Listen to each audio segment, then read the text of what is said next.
여러분 안녕하십니까? FNT 채널의 박누길 형제입니다. 오늘은 창세기 7장, 8장, 9장을 묶어서 둘러보기로 하겠습니다. 내용을 요약해 드리겠습니다. 방주가 완성된 때는 노아가 600년 2월 10일이었습니다. 7일 동안 노아의 식구들과 짐승들이 방주로 들어갔습니다. 그 후 40일 동안 밤낮 없이 비가 내려 온 땅이 물에 잠겼습니다. 비가 쉼없이 내려서 바다의 수위가 가장 높은 산봉우리 기준으로 약 7m가량 올라갔습니다. 그로부터 110일 동안 물이 줄어들지 않고 온 땅에 머물렀습니다. 그동안 공기로 호흡하는 모든 생물들이 멸절되었습니다. 그 후 물이 점점 줄어들기 시작했습니다. 600년 7월 17일, 즉 5달 후에 방주는 가장 높은 산인 아라랏산 봉우리에 머물렀습니다. 그리고 계속 물이 줄어서 73일을 기다리니 산봉우리들이 멀리서 보였습니다. 그리고 이듬해까지 물이 마르기를 기다렸는데 601년 1월 1일에 땅이 마른 것을 확인하고 방주의 덮개를 열었습니다. 그러나 아직 나올 때가 안 되었기에 57일을 더 기다렸습니다.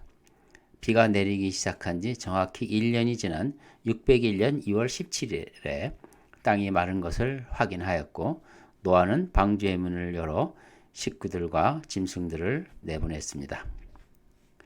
노아가 제일 먼저 한 일은 정결한 짐승을 잡아 주께 번제를 드리는 일이었습니다. 하나님께서 그 제물을 기뻐 받으시고 노아에게 약속을 하셨습니다. 다시는 땅을 물로 저주하지 않을 것을 약속하셨습니다.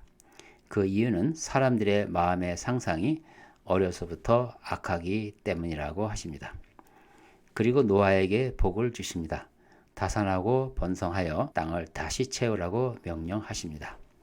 이것은 창세기 1장 26절에 내리신 명령과 정확하게 동일한 것입니다.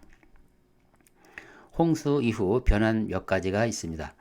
사람들이 짐승을 잡아먹는 것이 허용이 되었습니다. 단 피채 먹지 말라고 하셨습니다. 그리고 사람들이 행하는 폭력을 근절하는 대원칙을 세우셨습니다.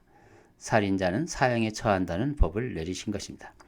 그 이유는 사람은 하나님의 형상이기 때문에 함부로 죽여서는 안 된다고 하시는 것입니다. 그리고 무지개 언약을 하시고 다시는 물로 모든 인류를 멸하는 일은 없을 것이라고 확실히 약속을 해 주셨습니다. 그리고 마지막 절에는 노아가 일탈하는 모습이 기록이 되어 있고 함에 망령된 행동도 나옵니다. 그로 인하여 노아는 함의 자손을 저주하는 사건이 발생합니다. 이상 창세기 7장에서 9장까지 내용을 요약해 드렸습니다. 우리의 삶에 적용해 보겠습니다. 홍수는 실제로 발생한 전대미문의 하나님의 심판임을 의심할 여지가 없습니다. 고대 부족들의 신화에서 홍수 심판이 거의 빠짐없이 언급하고 있는 증거도 있습니다. 그래서 역사성을 의심할 수는 없는 것입니다. 홍수 사건을 통해 하나님의 사랑이 아무리 넓고 깊다 하더라도 그분을 끝까지 시험하는 자는 심판이 있음을 분명하게 보여주셨습니다.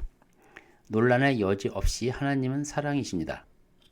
인간을 창조할 때부터 죄지은 카인을 끌어안고 나가시려는 하나님의 그 열성을 보았을 때 분명히 하나님은 사랑의 하나님이십니다. 성경을 읽으면 읽을수록 하나님의 사랑이 성경 전면에 흐르고 있다는 것을 감지할 수가 있습니다. 예수 그리스도의 고난과 그 십자가 부활 사건을 통해서 하나님의 사랑이 온 인류에게 값없이 부어졌다는 사실도 확인하였습니다.